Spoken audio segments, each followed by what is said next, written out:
नमस्कार मित्रांनो, 45 मराठी चॅनलवर सर्व प्रिय दर्शकांचे स्वागत आहे।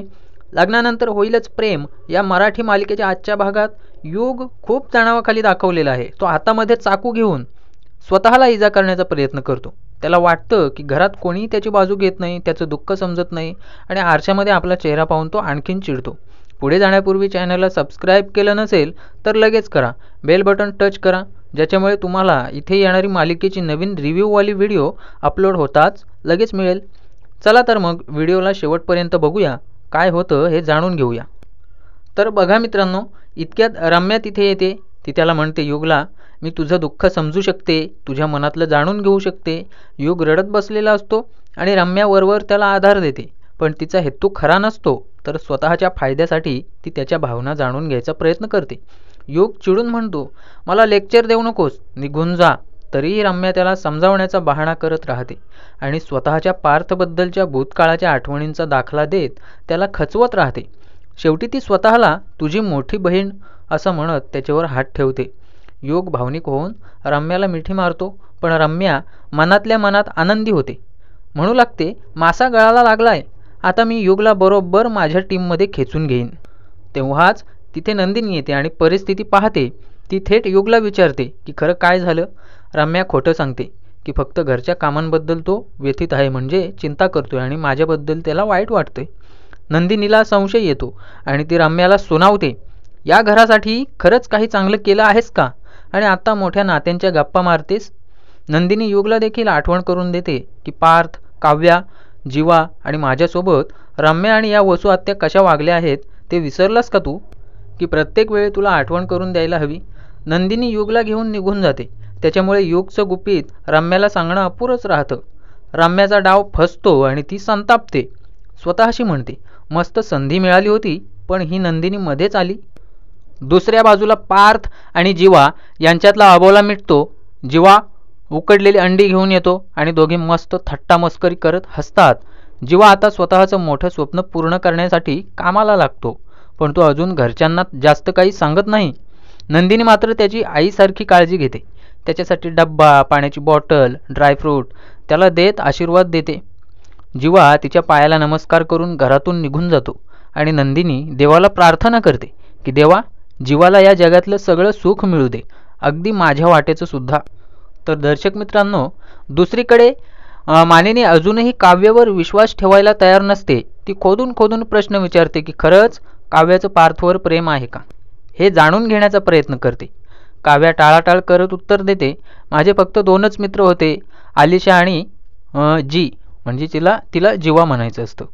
तर बघा, जीवाचं नाव घ्यायचं होतं पण ती थांबते। मालिनीला संशय आणखीनच वाढतो। काव्या अजूनही मालिनीसमोर तिच्या मनातलं खरं बोलायला तयार नसते बघा, पण मालिनी तिला म्हणते, आई म्हणून नाही, काकू म्हणून नाही, पण तुझी एक चांगली मैत्रीण म्हणून सांग, मी समजून घेईन।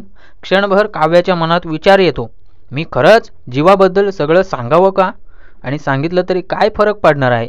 या लोकांना सांगून ठेवता येईल की तुम्ही बाहेर अजून कोणाला सांगू नका। ती जवळपास सत्य उघड करायला निघतेच, पण तेवढ्यात तिला गुरुजींचे शब्द आठवतात, कधी तू उत्तर दिलंस तर तुझं घर उद्ध्वस्त होईल, नातीगोती दुरावतील, एक क्षणसुद्धा लागणार नाही यासाठी।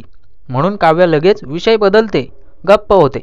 मला क्लासला उशीर होतोय, मागे बसावं लागेल, खूप गरम होईल, तिथे AC सुद्धा नाही, अशी कारणं देत ती तिथून घाईमध्ये निघून जाते। आता रम्याचं आणि वसू आत्याचं पुन्हा एकमेकींना चुगली करणं सुरू होतं। तर बघा, रम्या तिच्या आईला म्हणजे त्या वसू आत्याला सगळा किस्सा सांगते। युग कसा सगळं सत्य सांगणार होता, पण मध्येच नंदिनी आली आणि सगळंच बोंबललं। वसू आत्या चिडून म्हणते, आलीच का ती मांजरमध्ये। रम्या म्हणू लागते, हे इतकं सोपं नाही, काल तो भावनिक झाला होता म्हणून बोलला असता, पण आता मला वाटत नाही की आज तो काही बोलेल। मग आत्या तिला सल्ला देते, युगची खोली तपास, काहीतरी नक्की सापडेल, जसं मला पार्थ आणि काव्याच्या खोलीमध्ये त्यांचे डिवोर्स पेपर्स सापडले होते। रम्या हसू लागते, हो आता हेच करायला हवं, असं म्हणते, आपले मोलकरणीचे कपडे आपल्यालाच फायद्याचे ठरणार आहेत। मग ती नंदिनीची खोली आवरायला जाते आणि आतल्या आत ठरवते, आधी नंदिनीचं आयुष्य उद्ध्वस्त करायचं आणि मग त्या काव्याचं, असा त्या वसू आत्याचा ठाम निर्धार असतो। आता बघा कॅफेमध्ये काव्या तिच्या मैत्रिणीबरोबर म्हणजे आलिशाबरोबर येणार असते, पण तिच्या आधीच काव्या तिथे जाऊन बसते आणि आलिशाची वाट बघत राहते.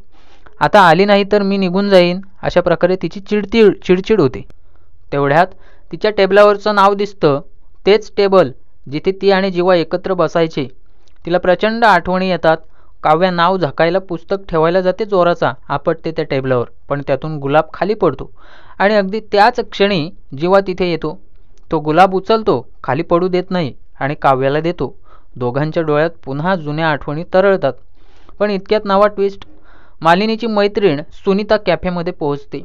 ती थेट पाहते की जीवा गुलाब काव्याच्या हातात देत आहे. सुनीता ताबडतोब मालिनीला फोन करते. तुझ्या सोन्याचं अफेअर सुरू आहे. तोच मुलगा आहे जो नेहमी काव्याला इथे भेटायला येतो. मालिनी मात्र आधी स्वीकारत नाही.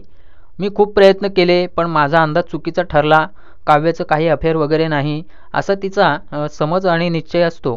पण सुनीता ठामपणे पुन्हा तिला सांगते, मी स्वतः पाहिलंय. आजही तो कॅफेमध्ये काव्याला गुलाब देतो आहे. आता मात्र मालिनीला खरं वाटू लागतं आणि ती संतापते. घरात नंदिनी तिला विचारते खाण्यापिण्याचं काय करायचं. मालिनी काहीतरी खोटं कारण सांगते. मी जरा बाहेर चालले, माझं काम आहे. पण शेवटी रागात नंदिनीला ती सुनावते, तुझ्या बहिणीचे प्रताप बघायला चालली आहे मी. म्हणजे मित्रांनो, या संपूर्ण प्रकरणात मालिनीची मैत्रीण सुनीता हा मोठा गोंधळ घालते. तिने काव्या आणि जीवाच्या नात्यावर विष कालवलंय. ज्या नात्यांनी नवीन सुरुवात केलेली आहे त्यांना पुन्हा गैरसमजांच्या जाळ्यात अडकवण्याचा प्रयत्न सुरू झालाय. आता पुढच्या भागात आपल्याला बघा काय पाहायला मिळेल.